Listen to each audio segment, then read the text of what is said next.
Is investing in real estate in 2024 dead? Well, let's run through the scenarios of everything that's going on currently right now. On one side, you got the Fed kind of sending mixed messages somewhere along the line of we may stop increasing the rate or we may even lower the rate. And the banking system, on the other hand, is saying, you guys are behind schedule and you have been acting too slowly. And because of that, you need to start lowering them now. Things are starting to now cool down. And with the cooling, they're not saying it's going to drop and they're not saying it's going to be doomsday, but they're referring to cooling down from employment situation and unemployment situation. And all of these factors play a role. And if you are an investor looking to invest, there's two things that can happen. One, rates stay the same or even go up. And if that scenario happens, regular folks, regular households, they are under stress of debt and they're going to get crushed. And some may lose their jobs. And if rates maintain like this, it's going to be very bad for the banking system. And because of that, there's going to be a slew of inventory coming on the market, which means the more there is on the market, there may be more room to negotiate and make space. However, even if more comes on the market, we're far below the mark as far as the inventory levels go, even probably in the near future, if something like that happens. The other scenario is rates go down. Well, if rates go down, it's going to push home prices up. And if it pushes home prices up, that doesn't necessarily mean that prices are going up, A, because of lack of inventory, and B, at that point, it's going to push inflation back up. Because if rates go down too far or come down too quickly, that's going to happen. So the two scenarios, it's a catch-22. And where we're going to actually land, no one knows. As far as the investor perspective goes, you got Airbnbs that are cooling. You got consumer spending down as far as disposable income is getting tougher. So some of these Airbnbs and stuff need to probably either get revamped or rethought. Though that's going to be the first case scenario. The next case scenario is people that got in later in the picture with low inventory or have higher rates that maybe can't lower their rate. Some of those folks may be an obstacle. There's a lot of people that are working from home now or maybe fighting going back to work, and they could work remotely from anywhere or different place than where the actual work is. So because of that, the demographics have changed. But what we're seeing right now, as far as investment properties go, where they're not those multi-million-dollar investments as much in the general traffic goes, but those lower end, lower price point properties are still profitable. Whether they're going to be long-term rental or they're going to be some type of fix and flip.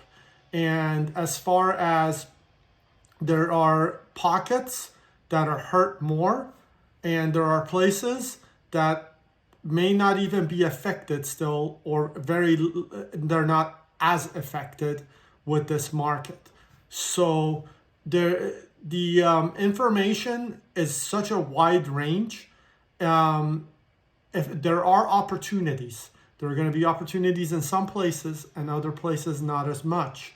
I'm in Orange County, California, and a single family residence in Orange County right now is near probably $1 million, with just maybe under or just over. And we're talking about maybe 1,600 square feet, 3 bedrooms. we're not talking like 1900 square feet is going to be over $1 million. And as far as inventory goes, where I'm at particularly is Aliso Viejo. There's about maybe 28 listings in the entire city, and in that $1 million range, there's less than 5. And because of that, the inventory is so low, people have to pay. But there are going to be people under stress or need to sell or relocate. And because of that, there may be some room to negotiate potentially, especially if the property is sitting there longer. Now, as far as real estate property financing goes, the rates being higher than they were in the past, if you're doing, let's say, a DSCR, which you're trying to get a debt service ratio going, chances are you're going to need a pretty good down if you want the debt service to work. Rents still haven't caught up to these numbers and these rates.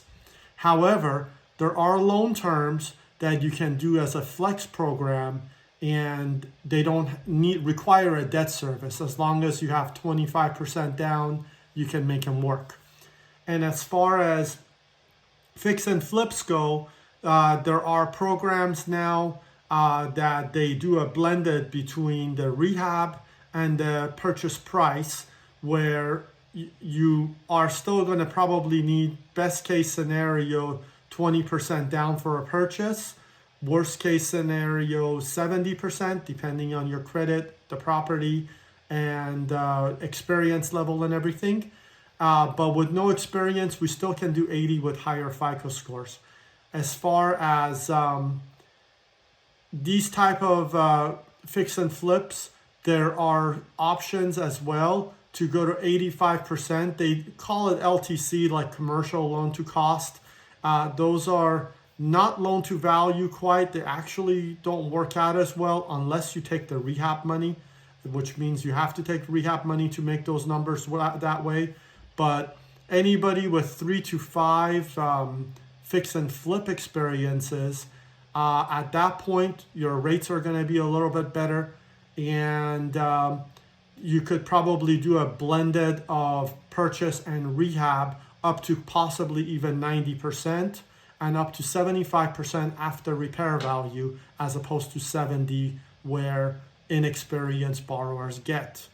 And if you need more information and detail about what I just said, as far as maybe I'm talking too fast regarding it, or the information is, I'm not trying to do it as shop talk, but if you're brand new at doing this, some of this I could slow down and explain more.